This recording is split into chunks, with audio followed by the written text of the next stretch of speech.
Uang adalah senjata, dan uang itu ibaratkan sebuah nyawa dalam kehidupan. Jadi kalau kita nggak punya uang, ya kayak kita kehilangan nyawa gitu. Orang nggak bisa makan karena nggak punya uang. Orang nggak punya tempat tinggal karena nggak mampu beli rumah, nggak punya uang juga. Orang ngantri di BPJS, ya kan, di rumah sakit dengan BPJS.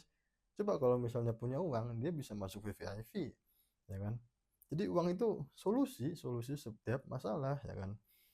Nyawa manusia itu ada letaknya di uang. Kalau nggak punya uang ya bisa jadi mati, nggak bisa beli makan gitu. Jadi makan tuh susah, apalagi yang terjadi di kota-kota besar, di Jakarta, ya kan.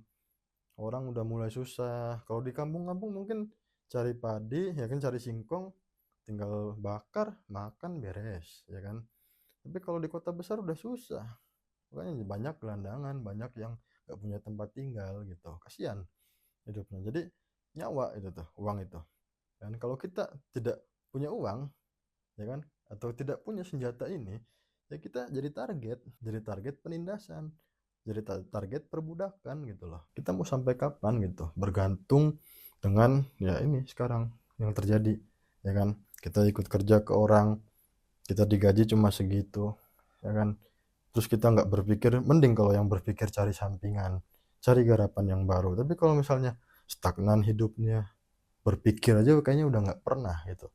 Kasihan. Jadi kalau teman-teman yang hidupnya udah dalam zona nyaman dan dalam zona yang sebenarnya sih bahaya gitu loh, nggak pernah berpikir, nggak pernah nyari peluang, cuma hidup dari gaji aja, ya jangan gitulah, cari peluang lain, ya kan. Nanti kalau enggak kita bakal jadi target penindasan.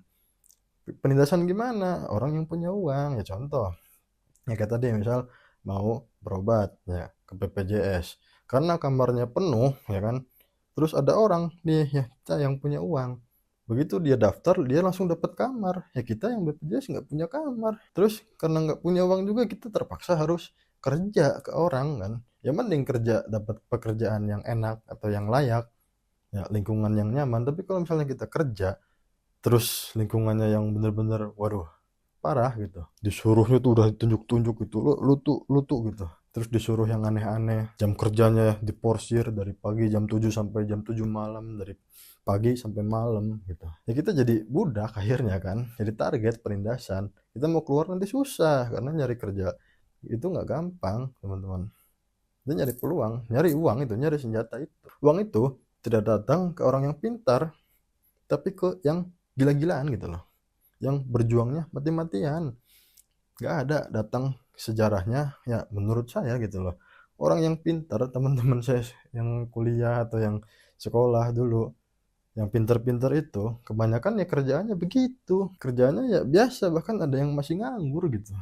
Padahal waktu kuliah tuh dia paling paling eksis, aktivis gitu loh, ikut organisasi tuh banyak. Ya saya mungkin salah satu orang yang duduk di paling belakang diem sambil tidur gitu, dengerin dosen, tidur saya. Ya karena tujuan saya bukan untuk menyelesaikan kuliah ini doang, tapi tujuan saya gimana caranya begitu sebelum lulus saya punya penghasilan, saya punya pemasukan yang lebih dulu gitu loh. Saya harus punya megang senjatanya dulu, saya harus gila-gilaan di situ, saya harus mati-matian memperjuangkan gimana caranya saya bisa merebut senjata itu. Contoh waktu saya di Majalengka gitu loh. Nah di sana itu ada kepala desa, jadi arogan luar biasa, nunjuk-nunjuk, baru ketemu udah berani marah-marahin. Ya karena ya saya berani, saya punya uang juga kan, saya punya senjatanya ini.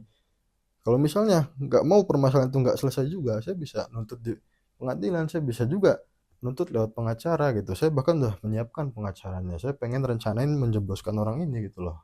Kalau bisa, kenapa ya? Karena jalannya parah gitu. Kantor desa aja nggak punya, jalannya rusak. Bisa aja saya cari begitu karena saya berani dan saya punya senjatanya. Akhirnya kan dia takut, dan akhirnya nyerahin tuh apa yang saya butuhin, apa yang saya minta akhirnya dikasih. Coba kalau saya nggak punya uang, saya ditindas mungkin, saya nggak dipeduliin sama orang lain. Kepala desa itu wah dengan enaknya dia nindas saya nanti. Ya karena saya berani, saya punya senjatanya, saya lawan. Ntar mau apa lo, ya kan. Jadi jangan sampai kita nggak punya nih senjata ini, karena senjata ini sangat ampuh untuk zaman sekarang itu. Untuk melawan orang itu paling ampuh pakai senjata.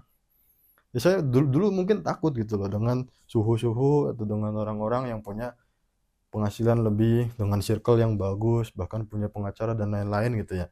Ya karena saya mungkin takut waktu itu. Tapi sekarang alhamdulillah saya masih punya senjata ini, saya berani kalau suatu saat kenapa-napa atau suatu saat kena kasus, saya coba lawan gitu loh. Kalau memang saya tidak salah, tapi kalau misalnya saya salah, saya akui saya salah.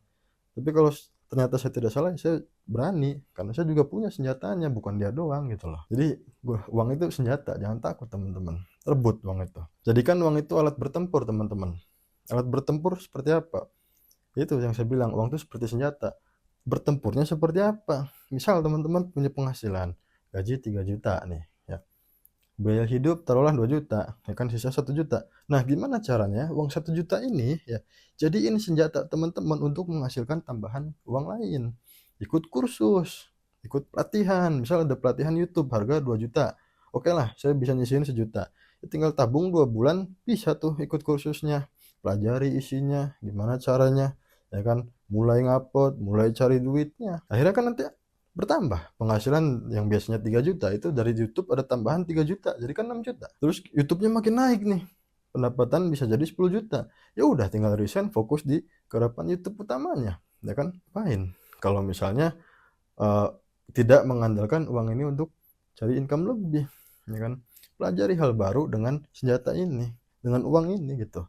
Ada kursus apa, saya ikut kursus FBH itu udah banyak, dari yang harganya yang 500 ribuan sampai yang bahkan hampir 20 juta gitu ya, saya ikut kelasnya. Terus kelas YouTube itu saya udah berapa kali saya ikut ya, mungkin 5 atau 10 mah ada lah. Kelas font saya ikut juga, ada 2 atau 3 kelas font saya ikut, ya kan, gimana caranya membuat font saya ikutin. Bahkan yang terakhir nih ya, kursus course untuk apa, kripto, akademi kripto saya ikut.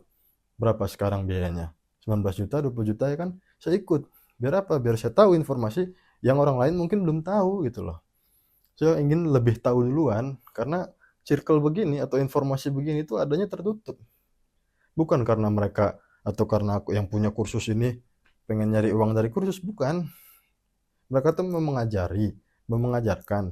Cuman kadang ada orang yang dikasih gratis pun nggak mau belajar gitu. Makanya mereka memfilter dengan cara apa? Dikasih harga. Dikasih harga ada 5 juta, 2 juta, 1,5 juta gitu. Biar apa? Begitu kita daftar dengan uang, bahkan itu hasil jerih payah ya. Ngumpulin misal 3 bulan ngumpulin ikut kursus kelas YouTube. Ya kan? Mindsetnya kan otomatis gimana caranya saya harus bisa mempelajari ini untuk bisa nyari uang, nyari tambahan hasil lainnya gitu loh. Atau cari senjata lainnya, ya kan? Ikut kelas yang harga 1,5 juta misal kelas YouTube, saya dapat nih penghasilan taruhlah per bulan 10 juta.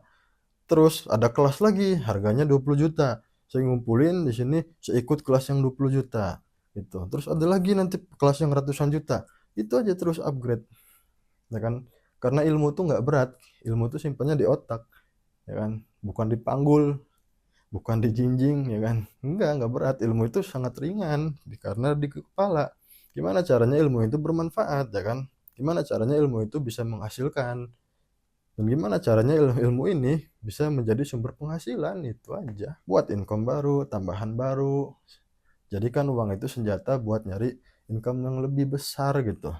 Ya saya contoh, ya sekarang penghasilan segini alhamdulillah sudah besar gitu, dalam arti ya udah cukup untuk orang rata-rata di Indonesia, udah sangat besar menurut saya. Dan saya menggunakan uang ini sebagai senjata untuk apa? Untuk mencoba garapan baru, garapan baru, garapan baru terus. Misal YouTube, ya ini sekedar sharing aja. Ini YouTube yang saya buat di channel ini memang tujuannya bukan untuk cari uang, tapi channel lain yang saya ternakin, yang banyakin gitu. Channel relaksasinya, kan, channel AI-nya, channel tentang drive mobilnya, ya kan. Terus channel nanti bikin lagi tuh macam-macam, craftingnya kayak DIY-nya kayak gitu. Bahkan dramanya gitu. Tujuannya yang itu untuk cari uang. Tapi kalau untuk di channel ini saya nggak sama sekali niatan untuk cari uang. Makanya ini nggak monet kan. Tujuannya untuk apa? Untuk sharing aja ke teman-teman gitu. Tapi kalau udah kan dengan pendapatannya saya sekarang, ya saya pakai itu sebagai senjata buat garapan baru. Garap YouTube, relaksasi sungai misal. ya kan, butuh modal apa, kamera, HP, mic, ya kan, terus apa lagi, tripod, ya, perangkat komputernya untuk ngeditnya, editornya yang harus digaji, ya kan. Jadi uang saya larinya ke sana, senjata saya untuk mencetak uang yang baru gitu loh, bukan fokus di situ. Misal trading, ya, saya dapat uang nih dari penghasilan yang utama saya kan, taruhlah, nah penghasilan itu saya sisihkan 10% misal untuk trading kripto, ya kan. Ketika udah dapat lebih besar, ya kan, modal misal $1.000, dapat $10.000 kan, itu udah besar kan, ya kan. Saya dapat senjata yang lebih dahsyat dengan senjata gitu loh, ya kan. Saya kalau mau dapat income lebih dari trading kripto, ya kan, atau yang di future itu kan, ya harus modal. Dengan modal itu dikelola, kelola, kalau kita bisa mainnya dan manajemennya bagus, ya udah bisa berkembang gitu. Teman-teman jangan takut kalau misalnya megang senjata ini. Jadi takutlah nggak punya senjata. Ketika ada orang lain yang punya senjata lebih besar, ya kita tinggal ditembak, udah mati kita, ya kan. Jadi seberapa besar senjata yang teman-teman punya untuk sekarang? Apakah masih stuck seperti itu aja? Nggak ada perkembangan, nggak ada motivasi, nggak ada langkah baru, nggak ada usaha baru, masih stuck di satu ruangan yang mungkin kamarnya masih bilik bambu, atau mungkin kamarnya temboknya udah runtuh, genteng atapnya udah bocor, plafonnya udah lepas kan. Masa mau hidup seperti itu? Harus berkembang lah. Itu kasihan orang tua, usianya udah nggak lama lagi. Teman-teman, masa nggak ada keinginan pakai atau cari senjata ini untuk membelikan barang yang orang tua inginkan, beliin emas kek, ya kan, jalan-jalan, ajak jalan-jalan orang tua kek, ya kan, berangkatin umroh gitu. Masa nggak ada keinginan begitu? Ada keinginan, tapi kalau cuma sekedar ada, nggak ada tindakannya, ya ngapain? Coba teman-teman pikirkan, renungin aja, renungin tiap malam gitu. Hidup kayak gini-gini aja mau sampai kapan? Terkurung dalam satu kamar, ya mungkin kasurnya aja itu yang udah tipis, ya kan. Ya mungkin teman-teman belum pernah ngerasain kasur yang harganya belasan juta atau puluhan juta gitu. Coba bayangin itu, punya kasur yang empuk, bisa beliin emas untuk orang tua, hajiin atau umrohin orang tua, ya kan. Rencanain targetnya mau kayak gimana, lakuin aksinya, mulai aja dulu dari garapan yang paling mudah, yang nggak usah yang paling susah, yang paling mudah dulu aja, yang bisa. Misal basicnya apa, desainer, cari peluang, cari uang, cari senjata yang dari desain gitu. Misal teman-teman basicnya apa, trading atau seneng angka-angka, suka matematika, suka hitung-hitungan, cocok nih di trading, di kripto, misal trading kripto di future atau nggak di forex, ya silahkan gitu. Misal teman-teman suka ngedit, ya kan, suka bikin konten, ya jadi youtuber, ya kan, bikin konten relaksasi sungai, datang ke sungai ngerekam, nggak butuh effort lebih kan gitu. Jadi usahain itu, gunakanlah uang itu, ya kan, gunakanlah waktu itu untuk mencari senjata ini, mumpung kita masih diberi kesempatan, kita masih diberi tenaga, ya kan, waktu dan pikiran otak yang kita punya ini, pakai, gunain untuk cari senjata, dan gunakan senjata ini untuk hal yang kebaikan. Mau sampai kapan kita nggak punya apa-apa? Jadi gunakanlah senjata itu, atau kita akan terbunuh. Gunakanlah senjatamu sekarang juga, atau kita akan terbunuh. Dah, simple.